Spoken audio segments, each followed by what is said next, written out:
She is lovely. Yes. But so young.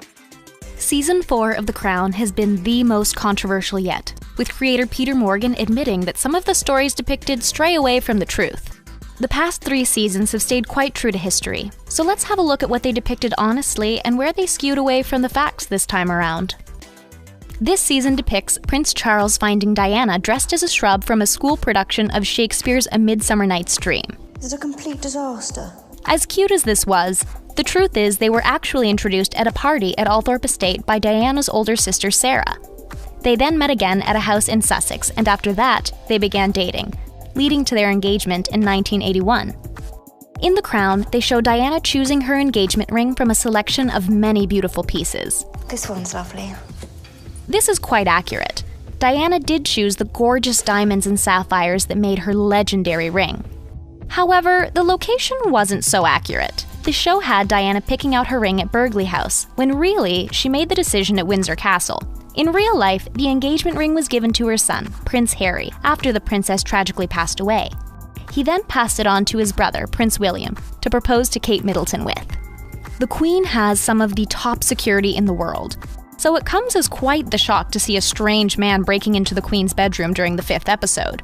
In the Queen's bedroom in the middle of the night. The show was right about this. A man named Michael Fagan did in fact manage to break into Buckingham Palace and surprise the Queen in her room.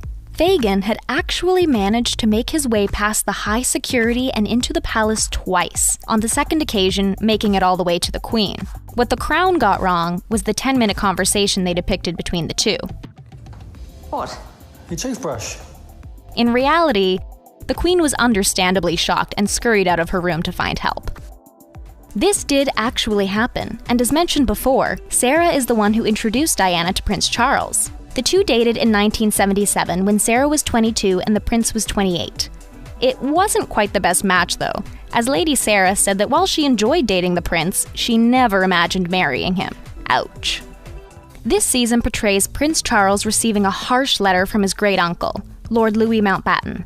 In the letter, he writes that he is a shame and disappointment to the family for continuing to entertain the idea of a relationship with Camilla Parker Bowles, who was married at the time. There is no evidence to prove that this letter ever existed, and the show's creator Peter Morgan has admitted to the fact that he made up this detail. His defense for the falsity is that he believes that's how Lord Louis Mountbatten felt and that he could have written a letter saying the same things. In a scandalous moment in episode 3, Princess Diana stumbles upon a design of a bracelet with the letters G and F engraved on it. This is mostly true, except in reality, Diana found an actual bracelet, not just a design, with the same engraving. This is wildly upsetting to Diana, as before this, Camilla explained to her that she and Prince Charles called each other Gladys and Fred. The Crown did stray away from the truth a bit here, as Camilla was never actually the one to tell Diana about the nicknames. The princess found out through Prince Charles's friends and a note she once discovered. Right. Further, it is not confirmed that their nicknames for each other were Fred and Gladys. According to author Jonathan Dimbleby, the letters G and F actually stood for Girl Friday, a nickname Prince Charles had for Camilla. This season portrays a very tense relationship between the Queen and the Prime Minister, Margaret Thatcher. Oh, why is that? While it made for some juicy scenes, this just wasn't the case. First off, according to a biography on Queen Elizabeth written by Sally Bedell Smith, the Queen did not offer advice or opinions to the PM and did not get involved with political parties. Secondly, the two women actually had quite a bit in common. They both had a strong sense of their Christian faith, grew up during the war, and had a strong sense of duty to their country. While there were reports of friction between the two, Margaret Thatcher confirmed in her autobiography that this was false. Did Princess Diana and her father-in-law, Prince Philip, actually go hunting together at Balmoral? The answer is no. However, the relationship depicted between the two on the show is quite accurate. The princess and prince did have a very cordial relationship. When Princess Di and Prince Charles were struggling during their marriage, Prince Philip went so far as to write Diana letters in support of her. Episode 3 has Princess Margaret speaking out against the upcoming wedding of Prince Charles and Lady Di, but he's still in love with the other one, suggesting it should not go ahead. This is entirely false and has been confirmed by the actress herself. Helena Bonham Carter has explained that it was her idea to include that in the season. Since Season 1 shared the story of the downfall of the relationship between Princess Margaret and Peter Townsend due to interference from the royal family, we can understand why the princess may have felt some resentment. However, the idea that she tried to stop the marriage holds no truth. Another defamatory claim in this season is that upon returning from a trip to New Zealand, Australia, and the US, Prince Charles went straight to Highgrove to be with Camilla. This never could have actually happened, as when he returned from the trip, Highgrove was being renovated. Because I love you. Prince Charles and Princess Diana only moved to Highgrove in late 1981. Sadly, the princess did battle an eating disorder for a decade. Much to the chagrin of the royal family, she even spoke out about it publicly and said that the bulimia was a symptom of her marriage to Prince Charles.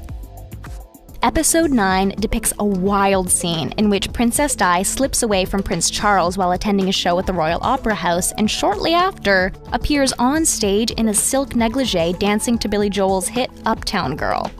Unbelievable as this may seem, it's entirely true. In both the show and real life, Prince Charles was deeply unimpressed with this surprise. There were 6 days that the son of the Prime Minister did go missing in the Sahara Desert while in the Paris-Dakar rally. What the Crown didn't get right was their timing.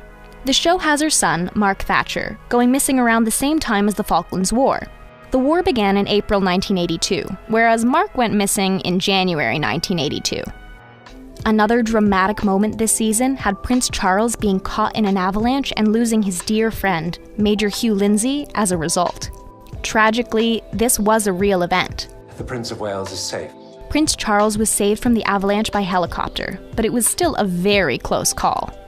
The two royals did in fact embark on a tour of Australia, including a stop in Perth. The way the show had Diana dressed was very accurate to the occasion as well. What the show didn't get right was who actually made the appearance in Perth. The fact is, this event actually marked Princess Di's first solo public appearance. The Crown depicts both Prince Charles and the princess appearing, with the majority of the attention on Diana. Instead of being left in the background, the prince was never really there at all. At the end of the day, it's hard to know what is truth and what is fiction, since none of us were actually there to see for ourselves.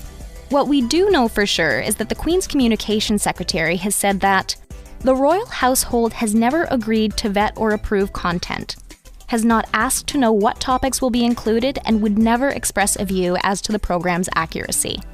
Now, we're wondering how factual seasons 5 and 6 will be since they strayed so far this time around.